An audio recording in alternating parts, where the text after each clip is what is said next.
All right, the next thing we're going to do with our story is that we're going to go through and underline the first word of every sentence. So read through it, and I have done that. I went through, and can you see where I've underlined the first word of every sentence? And what we want to do is we want to see, do we repeat ourselves a lot?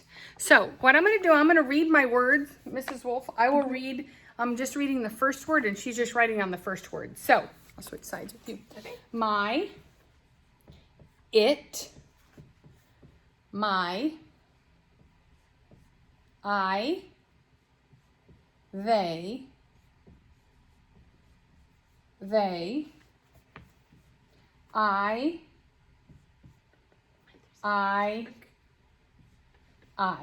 Oh, okay. Okay, so you can see she did a little tallying. So I have 2 my's, 1 it, 4 sentences that start with I, and 2 sentences that start with they. So what this tells me is I need to go back and I need to decide how should I start, especially these sentences, and maybe these as well. And I would say this is your number one area where you probably want to change some. But when you change them, don't change them to my, it, or they. Okay. So try to pick a different word. So let's see if we can go to your story, Mrs. Cushman, and see if we can find one of your sentences where you start with I that we can change. Okay. Well, I have 3 in a row. I have, I wasn't watching where I was going because I was trying to get them to wave again. Okay. I crashed into my dad's grill. Okay. Right there, I feel like I could almost put like, suddenly. Okay. Or I was thinking also, then I crashed into my Oh, dad's grill. yes. So definitely, I think we could change that one. that Do you one. want to circle that? I And will. this is something I maybe will. you could change.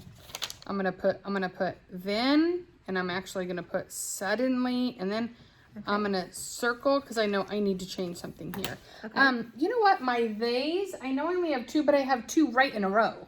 Okay.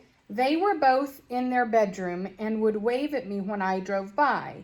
They soon got annoyed and stopped waving. Okay. So Well, this first they, you could say, well, you probably don't want to say my sisters because you just say it, but maybe you could say my sisters soon got annoyed. I agree. Who's they, right? So I'll put my sisters. So this is a really easy lesson to look at your beginning words of your sentences. So go underline those words, first word of every sentence, and then make a tally chart on your paper. We made ours on the board here, but you can make a tally chart. How many times did I say I? How many times did I say it? And see if you're noticing a pattern that you start every sentence the same way. All right. And if you do, see if you can change the beginning of some of yours. Okay. There's nothing to upload today. We just want you to go back and make a few changes in your story.